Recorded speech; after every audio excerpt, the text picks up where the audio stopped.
আসসালামু আলাইকুম রাহমাতুল্লাহি ওয়া বারাকাতুহু।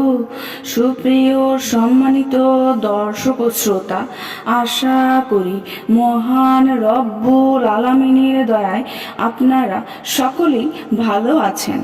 সুপ্রিয় সম্মানিত দর্শক ও শ্রোতা, আজকে হযরত আনাস ইবনে মালিক রাদিয়াল্লাহু তাআলা আনহু থেকে একটি ঘটনা বর্ণনা করব।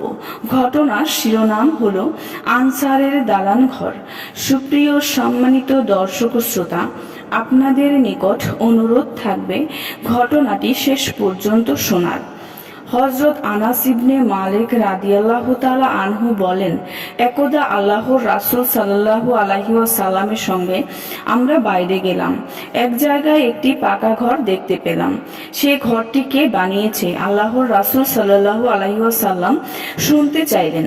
তাকে অবগত করা হলো যে অমুক আনসারী এটি নির্মাণ করেছে।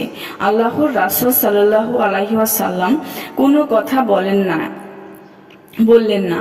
পরে সেই পাকা ঘরের মালিক আনসারী সাহাবী আল্লাহর রাসূল সাল্লাল্লাহু আলাইহি ওয়াসাল্লামের সামনে হাজির হয়ে সালাম দিলেন।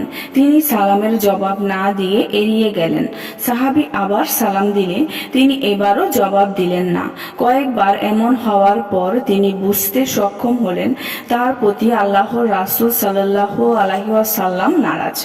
এরপর তিনি অন্য সাহাবীর মারফত অবগত হতে পারলেন যে পাকা ঘর নির্মাণের কারণে আল্লাহর রাসূল সাল্লাল্লাহু আলাইহি ওয়াসাল্লাম অসন্তুষ্ট হয়েছেন।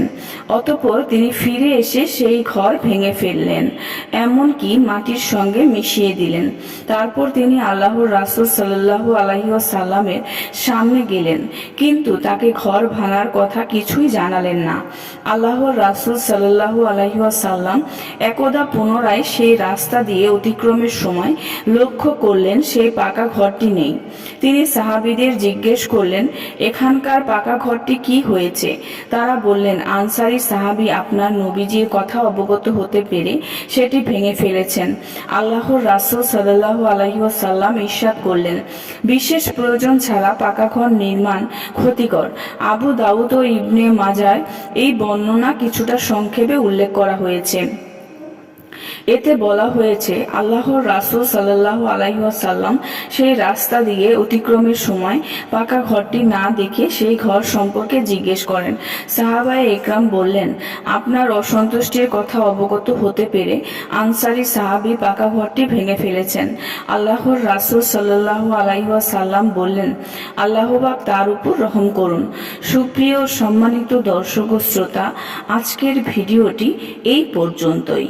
ভিডিওটি যদি ভালো লেগে থাকে অবশ্যই চ্যানেলটি সাবস্ক্রাইব করবেন, লাইক করবেন, কমেন্ট করবেন এবং বেশি বেশি শেয়ার করে দিবেন।